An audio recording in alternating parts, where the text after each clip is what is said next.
ọlọ́jọ́ ìbí kan balóhùn mi dúpẹ́ àwọn àtàmọ́rẹ́ ọlọ́run kò ní dọ́pẹ́.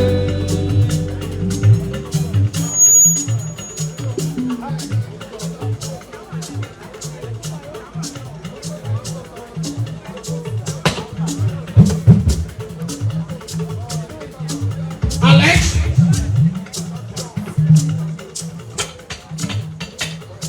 bọ́lájà ìbí kan balóhùn mi dúpẹ́ àwọn àtàmọ́rẹ́ ọlọ́run kò ní dọ́pẹ́. Bóyá ẹ ṣe.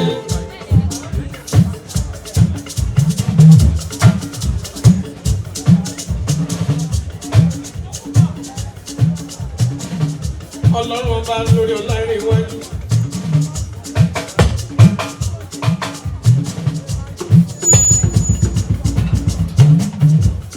Sánú ní rírì wà lùgbọ́ Alesh lọ́yẹ́.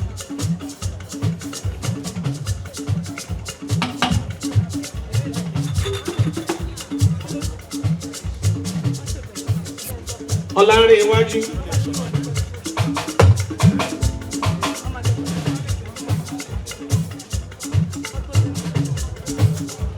Alesh lọ́yẹ́. Sọ́ni nílé wà nù àtẹ́tì. Ọpẹ́ ní fún Ọlọ́run ọba. Èrè ní kọ́. Ìbẹ̀rẹ̀ ayé rẹ̀ o.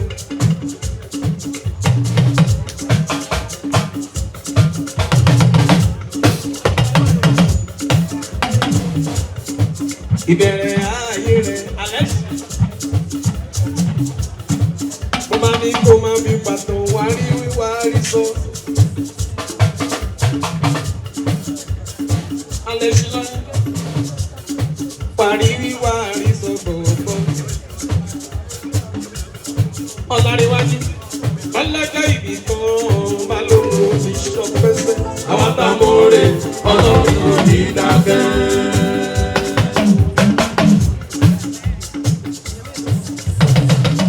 Ọláríwájú. Congratulations, you are 30. Ọmọ Alesh lọ́yẹ́.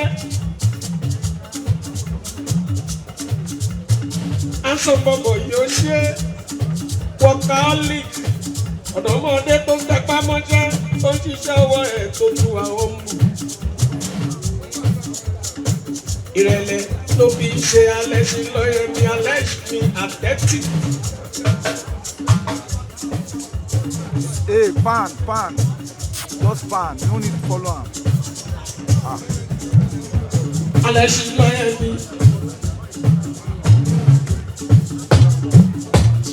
Sanni. Bí iwájú mi bọ̀. Àtẹ́tì ọpẹ́lọpẹ́ lọ́rùn ọba láàyè gbogbo. Ọlọ́jọ́ ìbí.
Gbogbo ilé, orúkọ mi ni Abiola. Mo jẹ́ òṣèré orí ìtàgé, mo jẹ́ ẹni tó máa ń ṣe skit. So a wà níbi ọjọ́ ìbí Alesh Sanni. Mo wish ẹ ní ọ̀pọ̀lọpọ̀ ọdún. Ọdún yìí á jẹ́ ọdún ayọ̀. lágbára Ọlọ́run oríire ajú báyìí lọ oníṣìṣe kò ní ṣìjẹ kò ní ṣìmú ọ̀la owó ńláńlá arísìkí lágbára Ọlọ́run inshallah bismillah fatiha bismillah. ṣùgbọ́n ìwé bẹ̀rẹ̀ o Alesh ṣùgbọ́n ìwé bẹ̀rẹ̀ ló wá sọ mí nírọ̀ àwùjọ.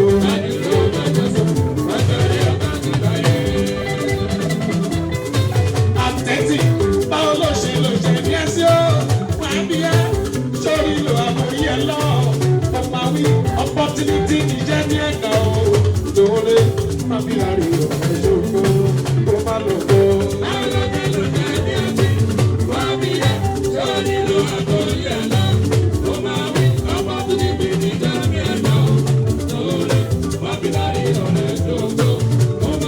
Omi máa fà yí ẹ̀ṣọ́ lẹ̀ má ṣeré lọ́jọ́ ẹlẹ́.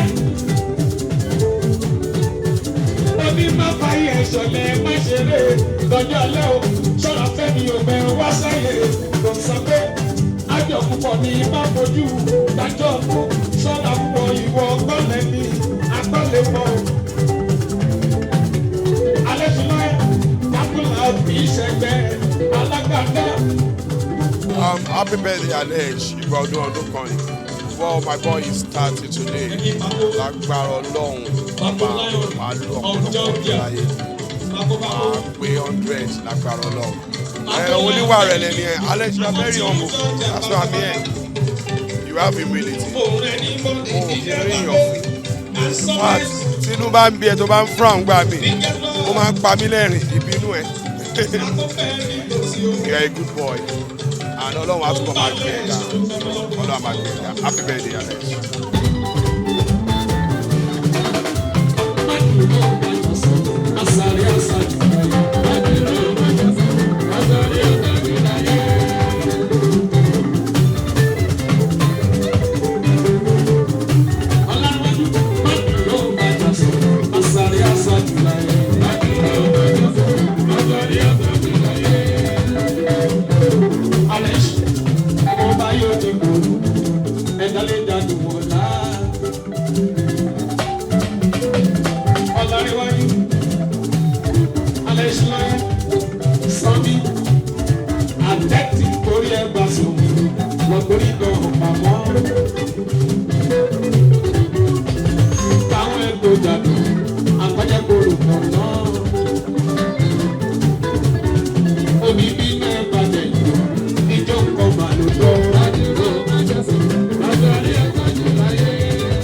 mi Jídé Awóbọ́nà ní orúkọ tèmi gẹ́gẹ́ bẹ́ẹ̀ ṣe mọ̀ pátí la wà a wà ń bí láti celebrate Alesh Sanni fún 30th birthday ọmọ olóríire ní ọmọ lálùbáríkà ní tó bá dẹ̀ pé wá ó yẹ ká dá lóhùn ká gbárùkù tì kí wọ́n tó bíyàn láti ọdún kan kí wọ́n tó pé 30 years kò ń ṣe kékeré so èèyàn gbọ́dọ̀ máa dúpẹ́ pẹ̀lú gbogbo nǹkan tó bá ní so mo wá ń fi àsìkò ìgbàdúrà fún wípé a ṣe ọ̀pọ̀lọpọ̀ ọdún láyé nínú ọlá ayọ̀ àti ìdẹ̀ra gbogbo nǹkan tó ń dùn nínú kò ní bànújẹ́ lágbára Ọlọ́run God will bless him Ọlọ́run á túbọ̀ bless ẹ ṣé gan.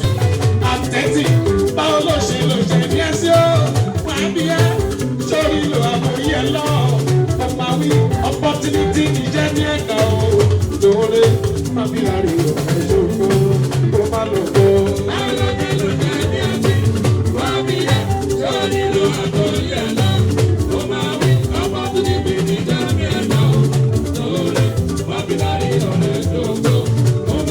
Omi máa fà yí ẹ̀ṣọ́ lẹ̀ má ṣeré lọ́jọ́ ẹlẹ́.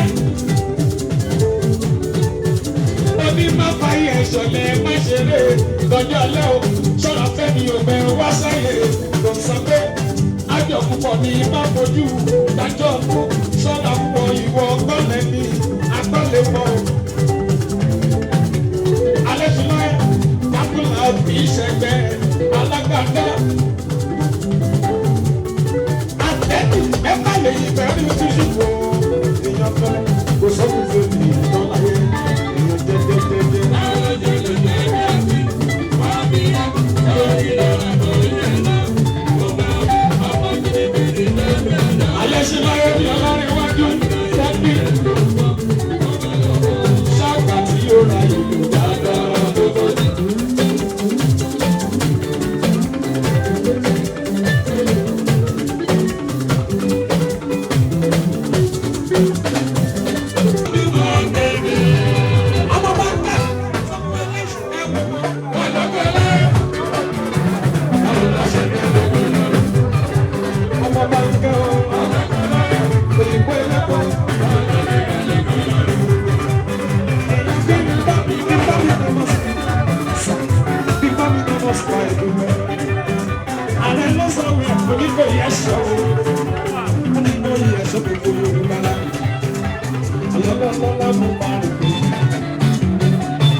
Yeah.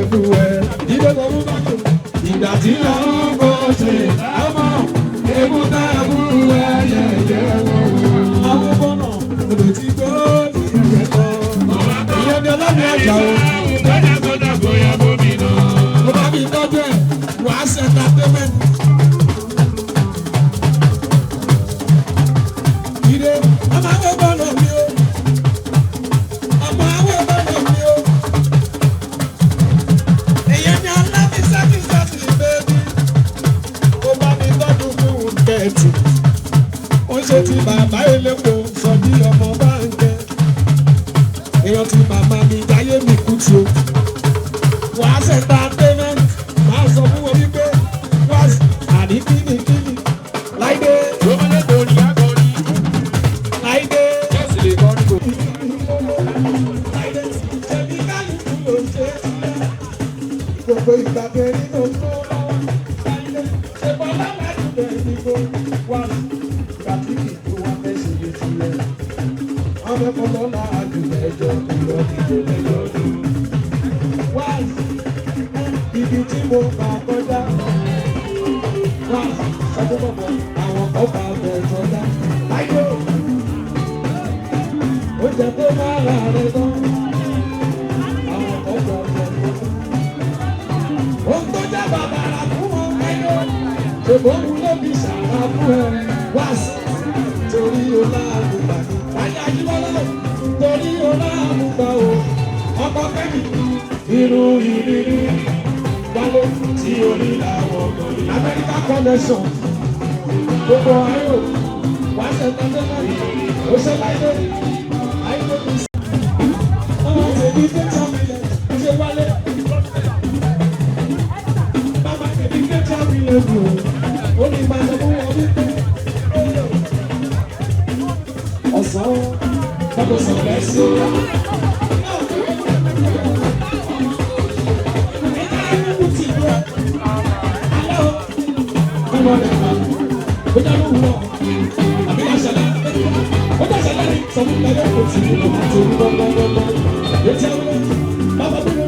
Ọmọ Tinubu ojúlówó ayé dákò parí pàdé. Mami tó ń dáyé nígbù tí ọmọ Tinubu fẹ́ lọ́gbẹ́gbẹ́. Ó jẹ́ wílẹ̀ mi lọ ìdẹ̀wò. Ọlọ́jọ́ kájọ́ ọjọ́ lọ. Bọ́dọ̀ bọ́dọ̀ ìdẹ́lẹ́gbẹ̀ẹ́ kan. Kéjẹ́ bàbá wọ́jọ́ omi. Bẹ̀rẹ̀ ṣiṣẹ́ ọ̀wọ́ yìí. Má jẹ́ wá ìyá sọ. Kéjẹ́ torí mi bàtà kò ẹ̀yìn rẹ̀. Sọ́kà yóò kùtì. Àwọn kúrò yàgbá lẹ́yìn rẹ̀. Ẹ̀yin ò dẹ̀ ní sẹ́ẹ̀rù ayé mọ́. Báyìí sọ́kùn ẹ̀yin ò dẹ̀ ní sẹ́ẹ̀rù ayé mọ́. Ẹ̀yin lọ́ máa láṣẹ o. Bàbá yìí ló máa ṣe. Ẹ̀yin kùtì táwọn sọ̀rọ̀ kí lọ. Ó pọ̀ létí àkókò rẹ̀ máa fi bẹ́ láyé. Bàbá yìí ló máa ṣe. Mama idán idán idán jayéjayé mi kùtì ó pọ̀ dànù Alesh máwo dán idán gangan idán idán ó pọ̀ gan jayé mi kùtì jayé mi kùtì ìgbà kan lẹ́yìn tún nù.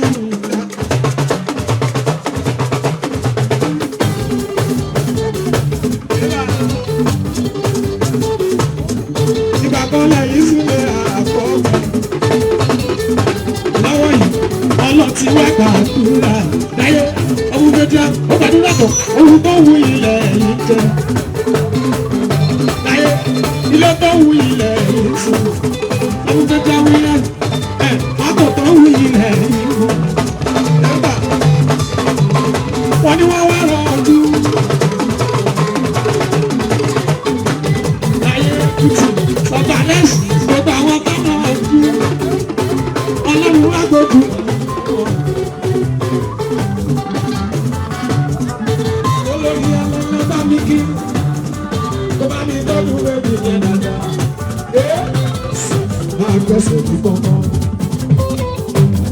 Àwọn tèmi gangan bóyá best Alesh